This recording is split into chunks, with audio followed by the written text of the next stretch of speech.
Masalan, hozir uyimizga kirib kelgan kelinga yomon munosabat qilayotgan qaynasi, ya'ni bizning xotinimiz, qaynata ya'ni biz, eri, bu degani o'g'limiz. Shuni o'rniga agar qizimizni eriga bergan bo'lsak, qizimizni qo'yib ko'raylik, yo singlimiz bo'lsa singlimizni, yo opamiz bo'lsa opamizni qo'yib ko'raylik akalar. Endi shunga qaynasi va qaynatasi va eri xunuk va past sanagan holatda muomalada bo'lsa, biz erkak sifatida, aka sifatida, uka sifatida, dada sifatida shunga chidab tura olasizmi? Iloji yo'q. Shu ani paskuda taloq devormasin degan ma'noda tishimizga qo'yishimiz mumkin. Paskuda deganim Rasululloh aytganlar, ayoli bilan pastkash erkaklar past sana muomalada bo'ladi deganlar. Shuning uchun o'zini ayolini past sanayotgan erkaklarni bemalol paskuda desa bo'laveradi. Pastkash desa bo'laveradi. Men shuning uchun uni paskuda demoqchiman. Shu ma'noda ani taloq qo'yib yubormasin degan ma'noda pochchasiga, kuyoviga indamasligi mumkin.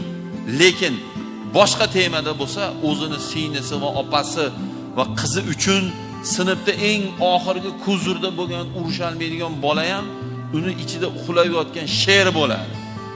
Men shunday deb bilaman.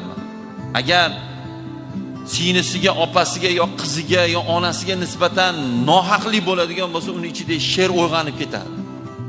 Hali ko'zim og'darilib qoldi deb qo'yadi, majoziy ma'noda. Shuna bo'lib ketib qoladi. Faqat uni nikohida turganligi uchun tishini tishiga qo'yadi xolos. Nima demoqchiman?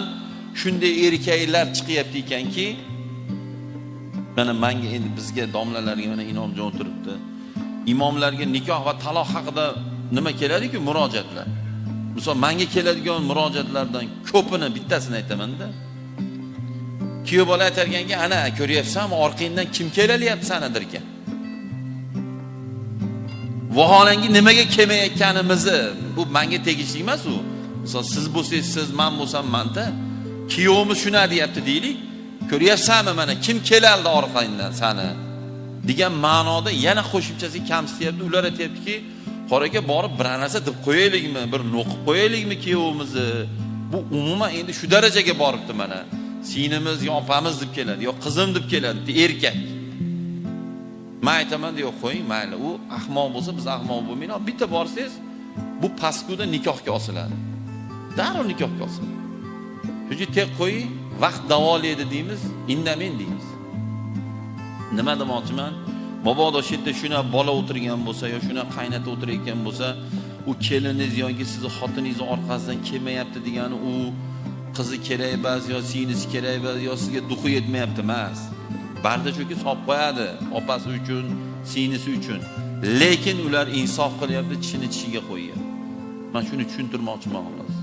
Shuning uchun akalar, qadrdonlar, men bu joyda nikoh haqida gapirishimning bitta sababi, birinchidan bu joyda nikoh to'yi bo'lyapti. Ikkinchidan ajrim degan masala qanaqadir oddiylashib qolyapti. Oddiylashib boryapti.